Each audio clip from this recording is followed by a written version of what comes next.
visite se situe dans le cadre des excellentes relations entre la République de Turquie et la République gabonaise,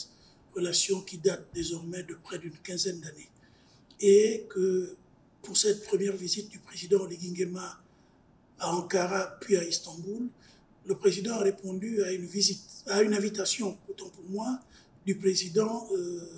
Erdogan, visite d'amitié, visite de travail. Le président l'a dit lui-même, il s'agit pour lui, tout au long du mandat qui est le sien, de répondre aux préoccupations des Gabonais. Le fort taux de score qui a été apporté par nos populations sont pour lui en réalité les problèmes et les préoccupations des Gabonais qu'il devra traduire en actes. Je vais vous prendre un exemple simple.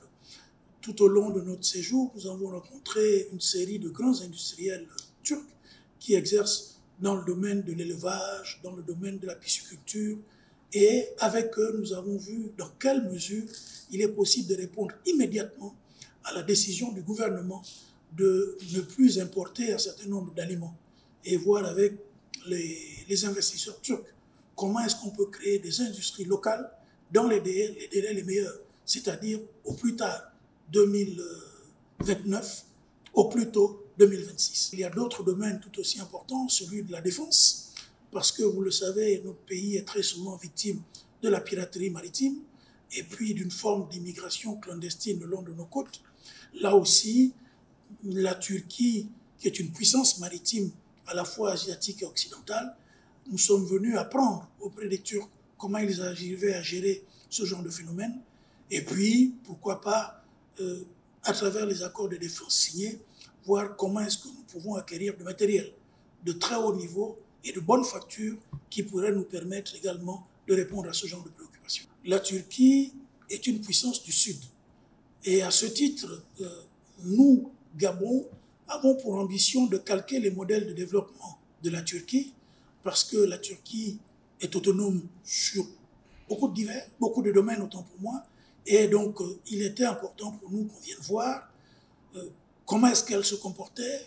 quels sont ses domaines les plus forts, quels sont ses domaines les plus faibles, bien entendu, et nous inspirer de ce modèle, notamment dans notre ambition de devenir d'abord une puissance politique sous-régionale, une puissance diplomatique sous-régionale, et enfin une puissance économique sous-régionale. Parce que, qu'on le veuille ou non, sur le plan économique, sur le plan industriel, la Turquie reste une puissance européenne. Il y a désormais pas mal de grandes sociétés industrielles turques au Gabon, notamment dans le BTP,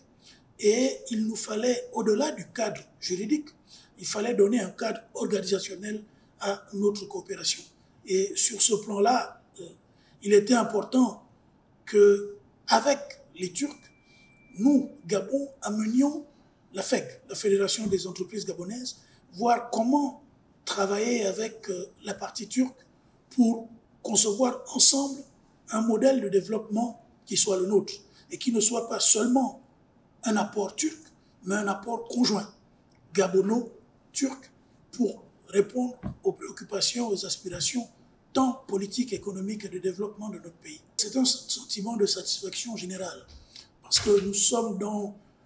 un développement et une négociation du donner et du recevoir. Il ne faut pas penser que la partie turque n'attendait rien de nous, bien au contraire. Nous avons pu leur présenter notre pays, nos potentialités énormes qui ont suscité leur intérêt, et désormais nous allons voir ensemble comment mieux nous organiser et mieux travailler dans le cadre d'un partenariat gagnant-gagnant. Je crois que c'est ça le plus important. Et à ce titre, nous nous devons de saluer le grand niveau de responsabilité et de décision du président Erdogan, qui a donné des instructions fermes à toutes les grandes entreprises et au Conseil des entrepreneurs turcs, afin que soit mis à notre disposition un ensemble de dossiers et des acteurs importants pour pouvoir mettre en marche l'ensemble de ce processus désormais diplomatique, économique et de développement entre nos deux pays.